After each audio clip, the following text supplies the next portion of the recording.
오늘 우리 교회 주신 마태복음 15장 우리 믿음을 한 절씩 교독하시겠습니다. 그때에 바리새인과 서기관들이 예루살렘부터 예수께 나와 이르되 당신의 제자들이 어찌하여 장로들의 전통을 범하나이까? 떡 먹을 때 손을 씻지 아니하나이다. 대답하여 이르시되 너희는 어찌하여 너희의 전통으로 하나님의 계명을 범하느냐? 하나님이 이르셨으되 내 부모를 공경하라 하시고 또 아버지나 어머니를 비방하는 자는 반드시 죽임을 당하리라 하셨거늘 너희는 이르되 누구든지 아버지에게나 어머니에게 말하기를 내가 드려 유익하게 할 것이 하나님께 드림이 되었다고 하기만 하면 그 부모를 공경할 것이 없다 하여 너희의 전통으로 하나님의 말씀을 폐하는도다. 외식하는 자들아, 이사야가 너희에 관하여 잘 예언하였도다. 일렀으되 이 백성이 입술로는 나를 공경하되 마음은 내게서 멀도다. 사람의 계명으로 교훈을 삼아 가르치니 나를 헛되이 경배하는도다 하였느니라 하시고 무리를 불러 이르시되 듣고 깨달으라. 입으로 들어가는 것이 사람을 더럽게 하는 것이 아니라 입에서 나오는 그것이 사람을 더럽게 하는 것이니라. 이에 제자들이 나와 이르되 바리새인들이 이 말씀을 듣고 걸림이 된 줄 아시나이까? 예수께서 대답하여 이르시되 심은 것마다 내 하늘 아버지께서 심으시지 않은 것은 뽑힐 것이니 그냥 두라. 그들은 맹인이 되어 맹인을 인도하는 자로다. 만일 맹인이 맹인을 인도하면 둘이 다 구덩이에 빠지리라 하시니 베드로가 대답하여 이르되 이 비유를 우리에게 설명하여 주옵소서. 예수께서 이르시되 너희도 아직까지 깨달음이 없느냐? 입으로 들어가는 것은 모든 것은 배로 들어가서 뒤로 내버려지는 줄 알지 못하느냐? 입에서 나오는 것들은 마음에서 나오나니 이것이야말로 사람을 더럽게 하느니라. 마음에서 나오는 것은 악한 생각과 살인과 간음과 음란과 도둑질과 거짓증과 비방이니 이런 것들이 사람을 더럽게 하는 것이요 씻지 않은 손으로 먹는 것은 사람을 더럽게 하지 못하느니라. 예수께서 거기서 나가사 두로와 시돈 지방으로 들어가시니 가나안 여자 하나가 그 지경에서 나와서 소리질러 이르되 주 다윗의 자손이여 나를 불쌍히 여기소서 내 딸이 흉악하게 귀신 들렸나이다 하되 예수는 한 말씀도 대답하지 아니하시니 제자들이 와서 청하여 말하되 그 여자가 우리 뒤에서 소리를 지르오니 그를 보내소서. 예수께서 대답하여 이르시되 나는 이스라엘 집에 잃어버린 양 외에는 다른 데로 보내심을 받지 아니하였노라 하시니 여자가 와서 예수께 절하며 이르되 주여 저를 도우소서. 대답하여 이르시되 자녀의 떡을 취하여 개들에게 던짐이 마땅하지 아니하니라. 여자가 이르되 주여 올소이다마는 개들도 제 주인의 상에서 떨어지는 부스러기를 먹나이다 하니 이에 예수께서 대답하여 이르시되 여자여 내 믿음이 크도다. 내 소원대로 되리라 하시니 그때로부터 그의 딸이 나으니라. 예수께서 거기서 떠나사 갈릴리 호숫가에 이르러 산에 올라가 거기 앉으시니 큰 무리가 다리 저는 사람과 장애인과 맹인과 말 못하는 사람과 기타 여럿을 데리고 와서 예수의 발 앞에 앉힘에 고쳐주시니 말 못하는 사람이 말하고 장애인이 온전하게 되고 다리 저는 사람이 걸으며 맹인이 보는 것을 무리가 보고 놀랍게 여겨 이스라엘에 하나님께 영광을 돌리니라. 예수께서 제자들을 불러 이르시되 내가 무리를 불쌍히 여기노라. 그들이 나와 함께 있은지 이미 사흘임에 먹을 것이 없도다. 길에서 기진할까 하여 굶겨 보내지 못하겠노라. 제자들이 이르되 광야에서 우리가 어디서 이런 무리가 배부를 만큼 떡을 얻으리이까? 예수께서 이르시되 너희에게 떡이 몇 개냐 있느냐? 이르되 7개와 작은 생선 2마리가 있나이다 하거늘 예수께서 무리에게 명하사 땅에 앉게 하시고 떡 7개와 그 생선을 가지사 축사하시고 떼어 제자들에게 주시니 제자들에게 무리에게 주매 다 배불리 먹고 남은 조각을 7광주리에 차게 거두었으며 먹은 자는 여자와 어린이 외에 4,000명이었더라. 예수께서 무리를 흩어 보내시고 배에 오르사 마가단 지경으로 가시니라. 아멘. 오늘 본 말씀에 여러 가지 말씀들이 기록되어 있습니다. 제 마음은 이 시간에 다 말씀드리고 싶어요.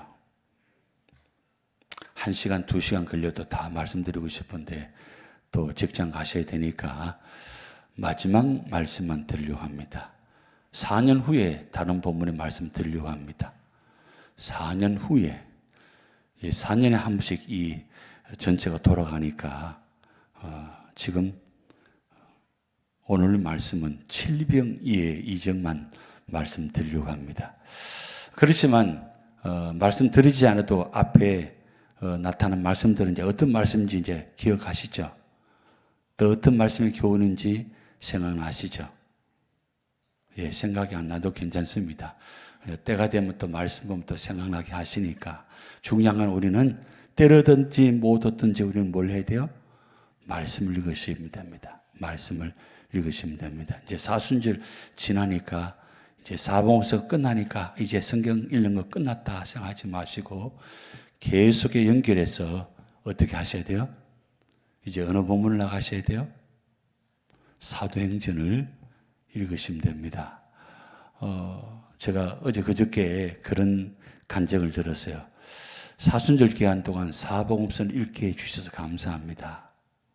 그러면서 사복음서를 읽고 난 다음에 월요일 날 사도행전을 1장부터 28장까지 잘 읽으니까 사도행전에 이 나타난 제자들의 모습을 통해서 그 사복음서에 나타난 제자들이 어떻게 변화되고 어떻게 복음 전하는 모습을 보게 됐다는 거예요.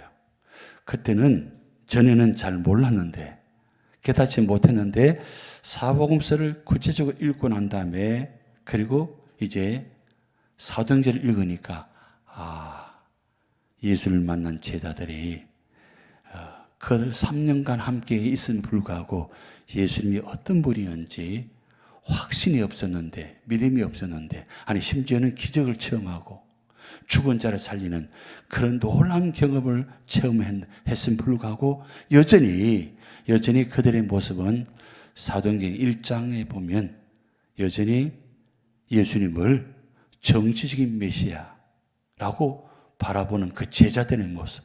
그런데 주님께서 마지막 유언을 남기신 그 말씀대로 순종하고 기다리고 기도했더니 사도행전 2장에 오순절 마가다락방에 성령 충만한 말미암아 그 예수님께서 하신 모든 말씀들을 기억나게 하시고 또 확신하게 하시고 믿음으로 나가서 그 복음을 전하는 그 내용이 사도행전에 기록되어 있지 않습니까?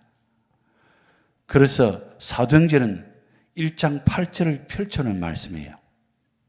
사도행전은 1장 8절 말씀을 펼쳐놓은 말씀입니다. 그를 사도행전 전체를 한 줄로 요약하면 사도행전 1장 8절이 되는 거예요. 8절 말씀. 우리 같이 한번 외워봅니다.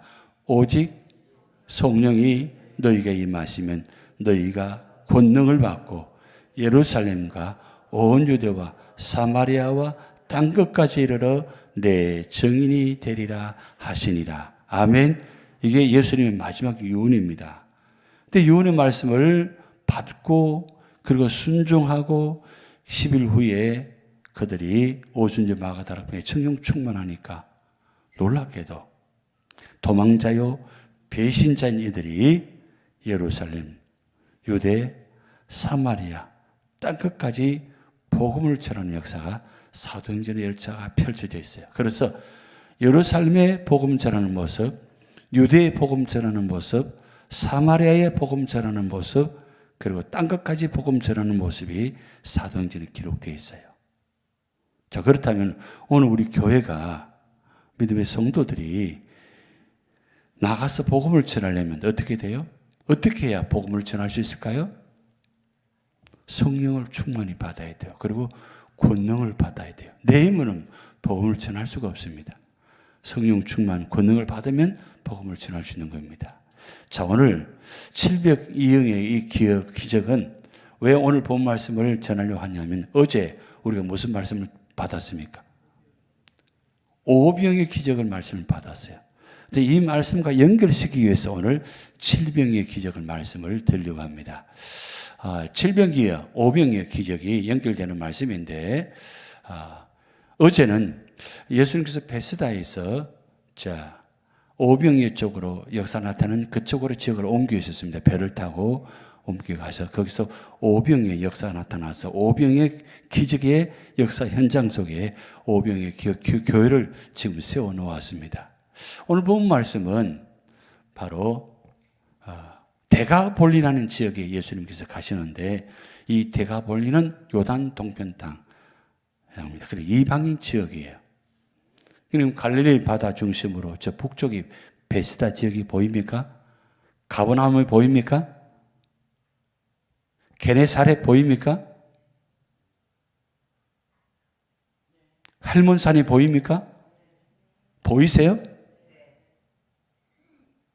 글자가 작아서 잘 안 보이세요? 지금 보이죠? 저 북쪽 지역입니다. 주로 예수님이 저 북쪽 지역 중심으로 해서 복음을 전하셨어요. 그러면 지금 어제 우리가 오병이의 이 기적의 현장을 우리가 보았는데, 그것이 어느 지역이냐? 바로 저 가버나움 저 지역입니다. 그런데 예수님께서 오늘 7병의 기적은 어디서 나타내시냐면 이방인 지역, 바로 데가볼리 지역입니다. 지금 이스라엘 땅과 요르단 땅이 그 갈릴리 바다 중심으로 나누어져 있습니다. 그러니까 갈릴리 바다 동쪽이 바로 지금 현재 요르단 땅이고, 그리고 갈릴리 바다 중심으로 해서 서쪽이 이스라엘 땅이에요. 이해되시겠습니까?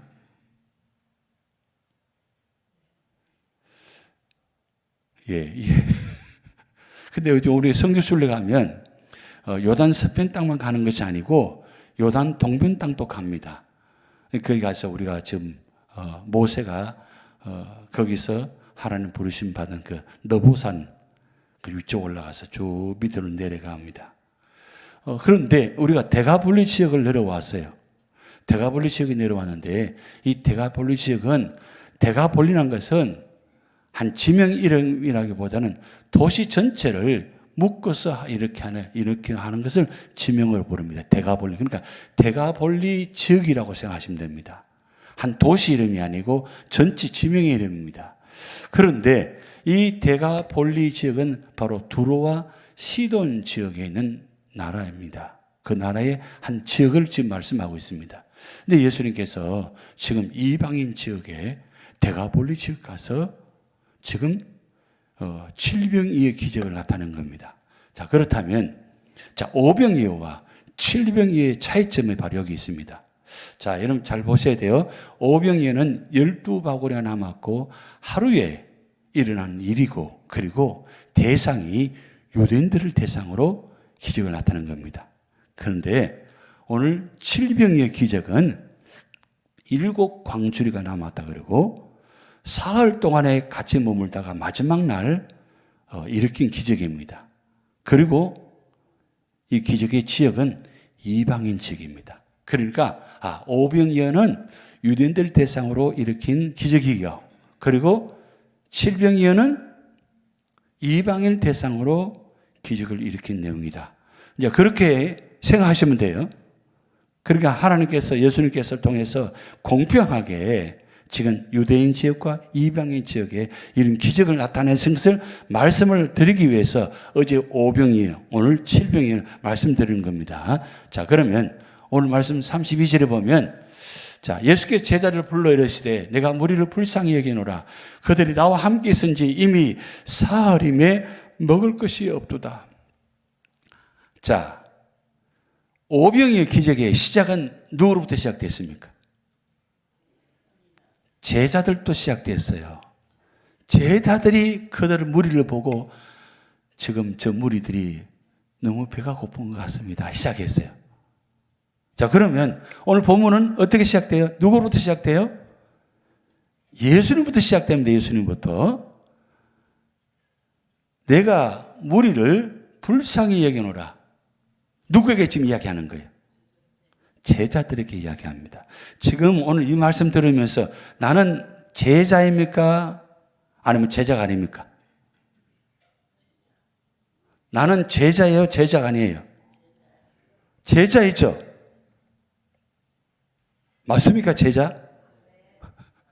지금 의미를 모르시는 거예요? 아시는 거예요, 지금.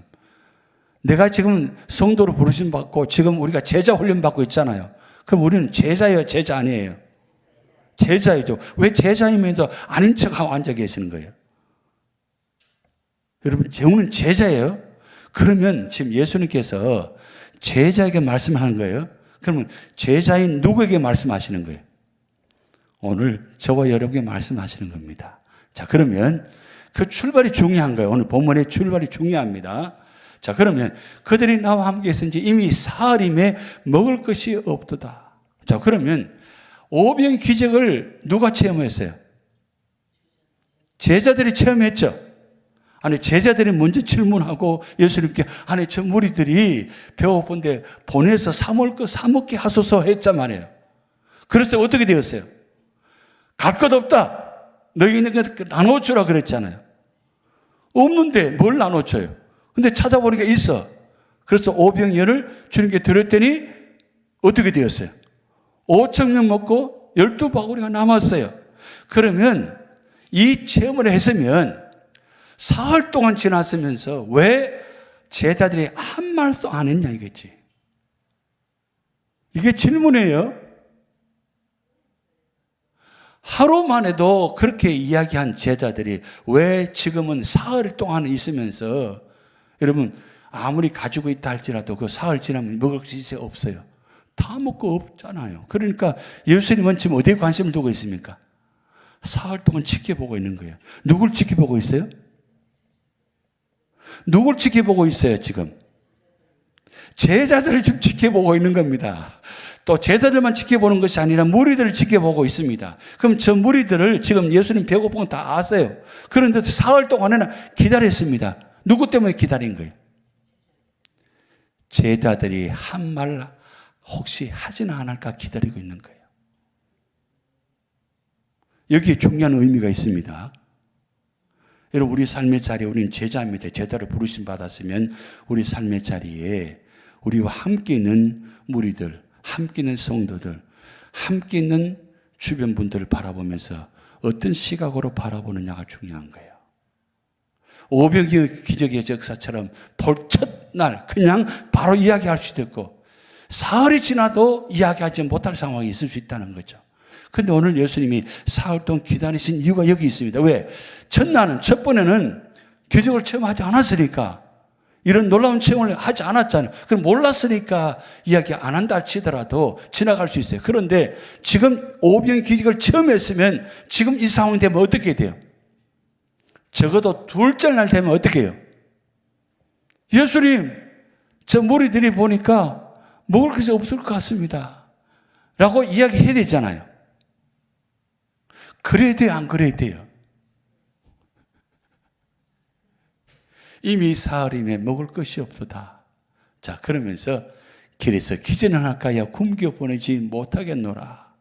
자, 이게 예수님 마음입니다. 자, 그런데 제자들이 이르되 광야에서 우리가 어디서 이런 무리가 배부를 만큼 떡을 얻으리까? 여러분 같으면 어떻게 대답하셔야 돼요? 여러분 같으면 어떻게 준비하셔야 돼요? 말씀하시기 전에 어떻게 해야 돼요? 찾아가서 혹시 있지는 않은가 없는가 한번 찾아보고 주님 지금 사흘이 되었는데 여기 떡이 있습니다. 좀 작은 거지만 오병이의 역사를 우리가 체험했는데 이번에도 역사해 주시옵소서 해야 되잖아요. 여러분의 그 문제들을 어떻게 하셔야 돼요? 주님 앞에 내어놓고 내 기도만 자꾸 생각하시고 새벽 예배 나와서 내 기도만 하지 마시고 우리가 왜 합심 기도하는 거예요? 지금 합심 기도한 이유가 바로 여기 있는 거예요. 여러분 합심 기도하면 하나님 역사하십니다.